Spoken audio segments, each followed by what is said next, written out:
You are listening to As a Woman, episode 62, Life on Hold. In this episode, I'm talking all about what happens when all of your plans are canceled. How do you stay true to your goals? How do you refocus on what's important? And how do you remember to live life in the best way? Welcome to As a Woman, the podcast hosted by fertility physician Dr. Natalie Crawford to educate and empower women. Each week, learn about your health, your fertility, and how they relate to your true self. Become a part of the community fostering collaboration over competition while learning how to authentically find your voice and amplify others as a woman. Hi, friends. Welcome back. Wow, what a week. So, this podcast is being recorded on Sunday morning, March 22nd. I usually record these podcasts well in advance, and I have things planned out, and I balance my topics. And I have some in the mix that I'll start to get back to, but I'm just not inspired to put those out right now. And even though fertility education and empowering women is still my top goal, today I just wanted to come on and speak from the heart because this has been a really hard week for me. And I know for a lot of other people. And I think we're all starting to look at things and try to understand what's the most important thing to us. And so, really, I'm just going to be honest and open and vulnerable and talk you through some of the things that are in my brain right now. First of all, there's absolutely no judgment for how you're handling this. COVID-19 is really scary, and we're seeing a lot of the effects on society. And the stories I'm hearing from my colleagues who are on the front lines, it's heartbreaking. It is heartbreaking. The fact that we cannot get control over this, and even more, that we are putting healthcare workers' lives in danger by going into an environment without proper masks and gowns and gloves. It is really so scary. I know that when I go to work, I'm afraid of what I may bring home to my family, and I'm not in the emergency room. I'm not in the ICU. I am not working with known exposed patients.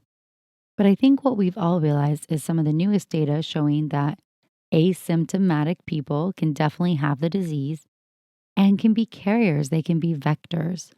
And that has really put a bigger emphasis on social distancing and a huge change in some of our normal activities and routines. As for me, so you guys know I'm a fertility physician. So from the last time I recorded a podcast talking about coronavirus and getting pregnant, on Tuesday, March 17th, ASRM, the American Society for Reproductive Medicine, came out with guidelines that essentially halted all future treatment. Ovulation induction, IUIs, IVF, embryo transfers, all of it. Essentially, they recommended that you should continue with cycles that are in progress, but everything new should be placed on a halt in order to best serve the public. Preserve PPE, keep your staff safe, keep patients safe by keeping them home, and overall be socially responsible to help stopping the spread of this disease. Now, look, I think this is a super complex topic, and this is the most harsh stand by a society. It's much harsher than ESHRE, the European society, took. But I totally get it. The impact coronavirus will have on our society is extreme and huge. And if we can contribute to preserving some of our community and saving others, that's huge. And that's really the oath we took in medicine. But I'm the one who got to call over 50 patients this week and tell them that I was putting their life on hold. Their plans, their dreams, their hopes, they had to wait. And guys, these are women and men and couples who have suffered from infertility, meaning they've been waiting. They have felt like their life was already on hold. And now I'm asking them to wait even more. It is heartbreaking, and it really puts a perspective on what a huge deal a global pandemic is. Here's the reality. Those of us living in today's world, we've never been exposed to something like this, except in the movies. We've seen movies like Outbreak or Contagion and seen where we've talked about what would happen with a global pandemic, but we've never actually lived in the midst of one. These are unprecedented times, and extreme action is okay and acceptable. But to be the person to deliver the news to women, men, couples, singles, whatever, to people, to be the person who is delivering news to people who were waiting on a moment to change their whole lives and to tell them, this is not your time. Oh, it's hard. It really drained me emotionally to absorb that energy. So, this is the introvert speaking, right? To share bad news and to absorb the energy that somebody's giving you, even over the phone. It just broke a piece of me. And it has huge financial implications for the economy, especially for all types of small businesses and independent physician offices. I am not at all going to tell you that our practice is running just the same. There are huge implications for not having resources. But we're not alone with this infertility. And I know some of my friends, like Rupa and Pam and others, have had to change how they're practicing or shut their doors because what they do is non emergent. And in the time of an emergency, that's where the focus needs to be. The one thing that I tried to relay to my patients, and that's what this episode's really about, is okay, so my life is on hold. It's not on hold forever, it is just on hold for now. And we can do one of two things. Let's look at this like a stage of contingency. We can live in the yucky middle zone of feeling bad for ourselves and putting everything off until we can get back to quote unquote normal or until we achieve this goal. Well, I'm just going to blah, blah, blah until I get pregnant. Or I'm just going to not take care of myself until after IVF because I won't be able to work out during IVF anyway. Or whatever excuse you want to give yourself.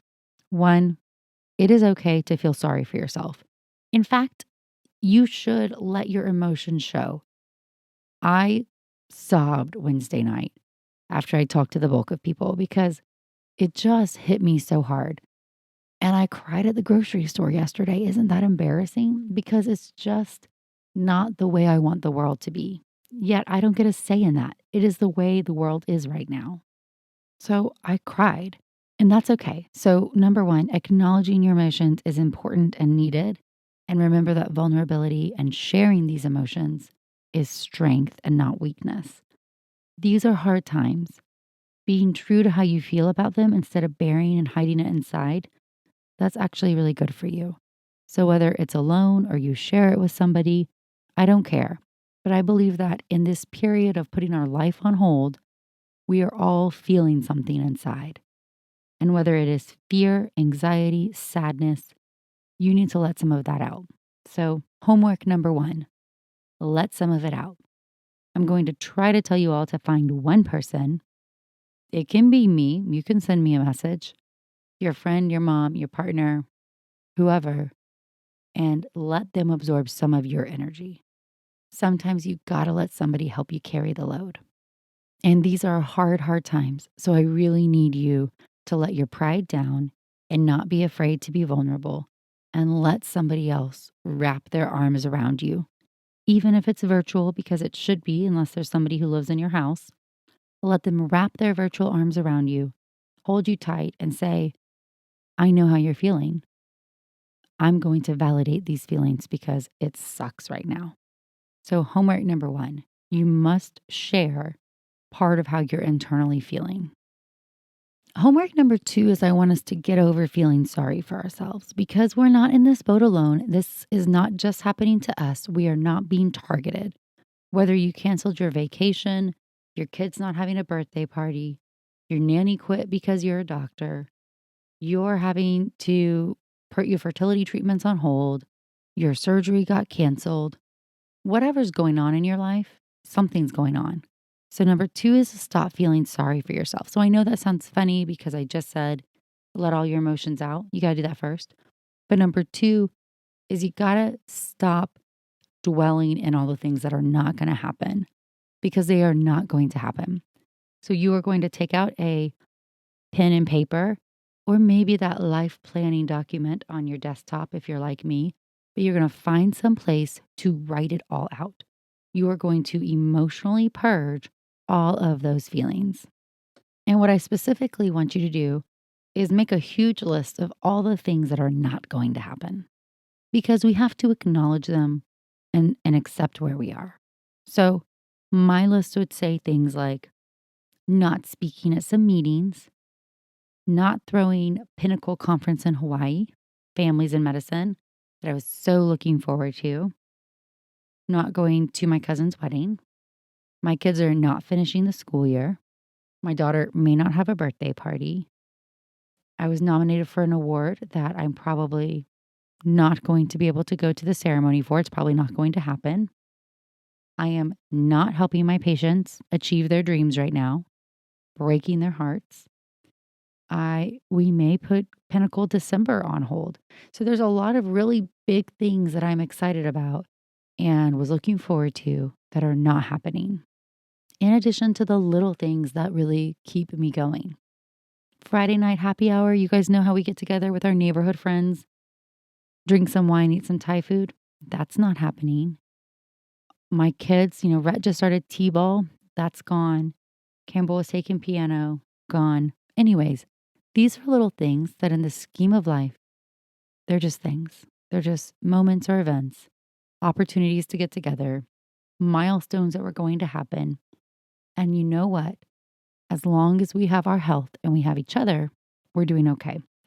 But homework number 2 is to write down all the things you know you're going to miss. Get it all out. All the bad, even if it's little. I don't really care. You're not going to get your Botox or your hair done. Your nails are going to look like crap. I don't care what the thing is. What all in your life is getting interrupted? Maybe you got furloughed. Maybe you don't have a job. Maybe your business is closing. Those are huge things. Put it on the paper. And then I want you to draw a line or go to a new page or whatever. And I want you to make the list of all the things that you still have, all the things that are really good right now. And I want to challenge you to even think about some of the things that are better right now. So list the things you still have or the things that are better. And I know part 3 right here, this is kind of hard stuff. Nobody wants to be admitting things are better, but it's important to acknowledge different isn't always bad. So for example, I'm worked out every day. I'm spending more time with my kids. I've been cooking a lot, so we've been eating really healthy at home. We've had a lot of time for art projects. We got the house organized. We're able to watch movies at night. I don't care what it is. Maybe it's you ate chocolate all day, or you baked brownies, or you colored the sidewalk with chalk, or you saw your kids, or you started meditating. You did your own nails. I don't know. I don't know what your list is, but I want you to spend some time, spend some moments acknowledging that things are good in your life. Things are different. Things are not great, but there are some good moments. And there may be some things during this time of social distancing that potentially are better or things that you don't usually get to experience that you're experiencing. Maybe you're going on more walks. Maybe you're enjoying coffee on your back porch. Maybe you're FaceTiming your parents more. Whatever they are, take the time to acknowledge them, the little moments that are beautiful. These are lots of homework assignments for you guys today. So I'm really asking you to dive deep and do some active work from this episode. Probably because that's how I deal when things get too hard and my brain gets too jumbled, is to feel, acknowledge what's bad, acknowledge what's good, acknowledge my goals, and then try to reset some focus. So, number 4, the next stage is, you know how I always like to ask you, what is your goal? And I mean it. What is your goal? So, your big goal, personal goals, professional goals, what are the things that are important to you? And it is okay if these are not the goals you always said they were, or if these goals are different, or if your whole life has been rocked by this and now you want a whole new set of goals. Maybe now you see that life is really fragile and things can change quickly.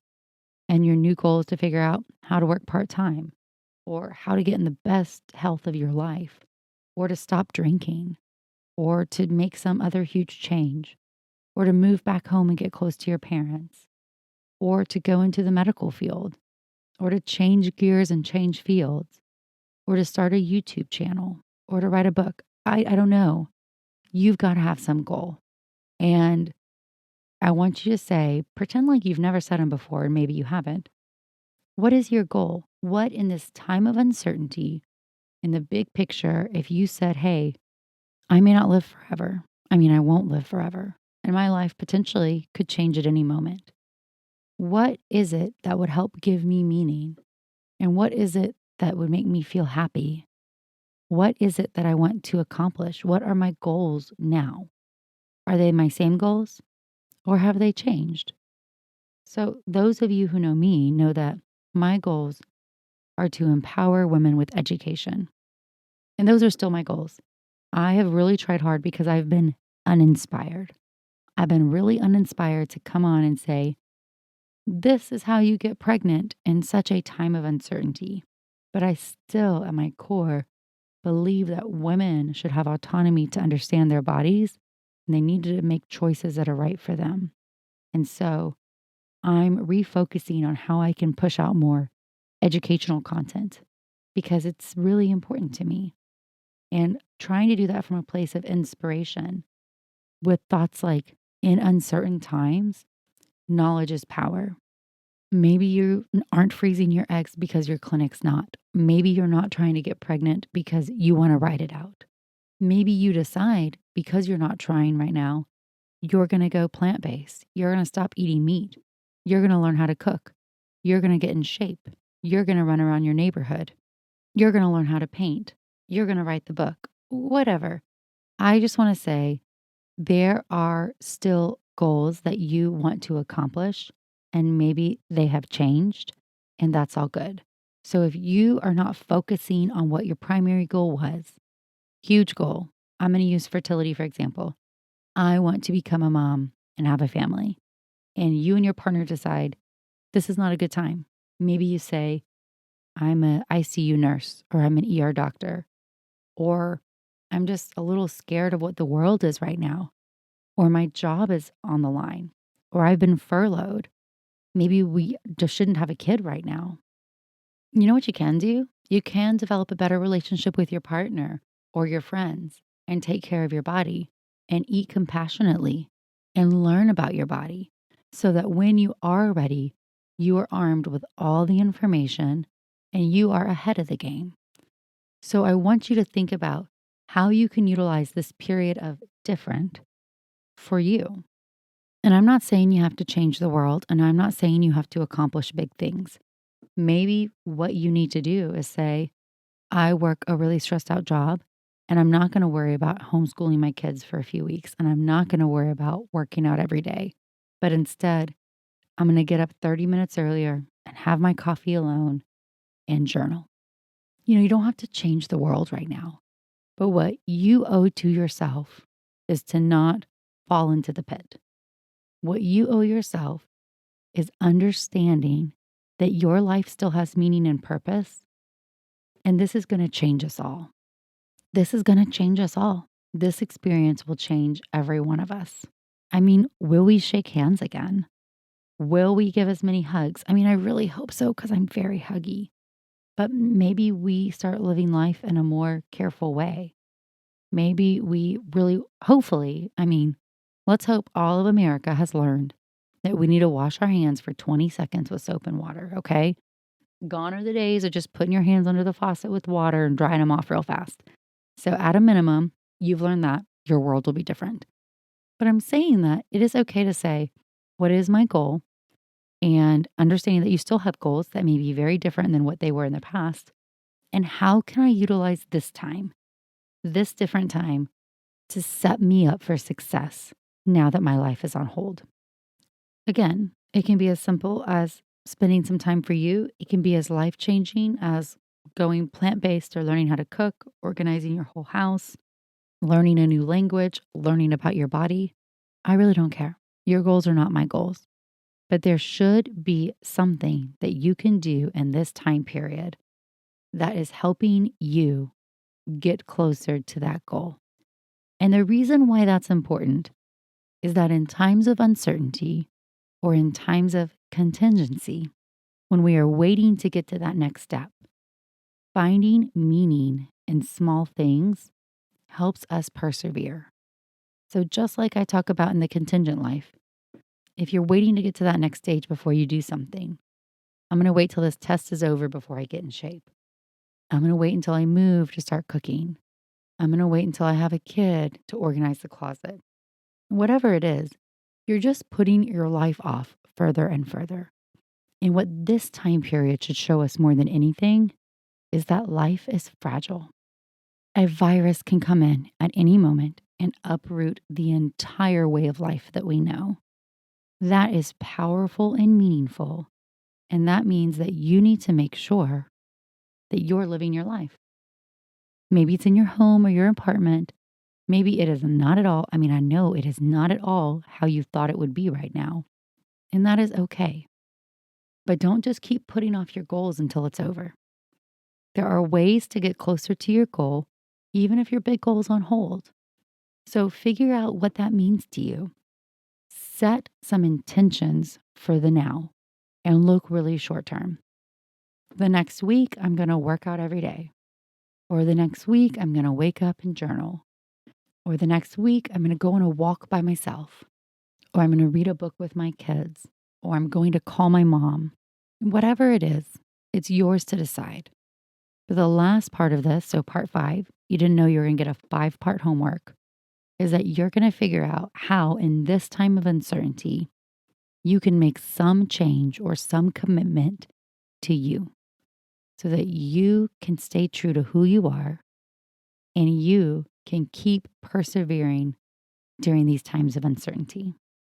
Well, on that note, I am going to go back to my kids since I no longer have time to record the podcast while they're at school on Monday. I'll have to figure out a new way to start recording this while they're around. But I want you to remember that it is okay to be vulnerable. These are scary and uncertain times. And the very best thing you can do in times like that is to live a life that's meaningful to you.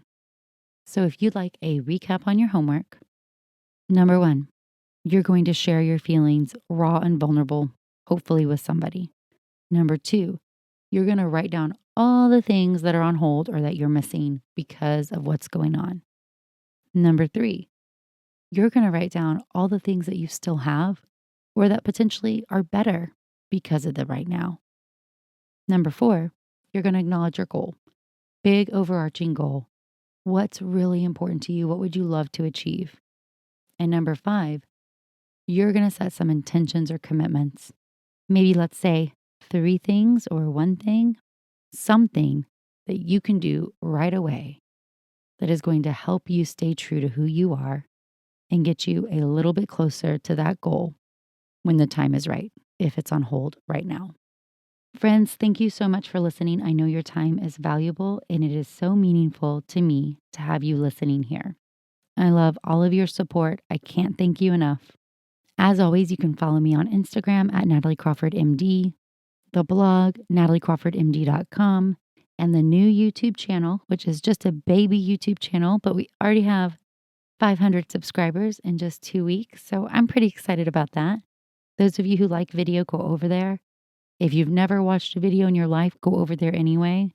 You can actually see all the funny faces I make when I try to record something. But more than anything, please stay safe. Please take care of yourself and the people you love. And please don't forget to lift up those around you during these really hard times. For us to get through this, it's going to take all of us working together.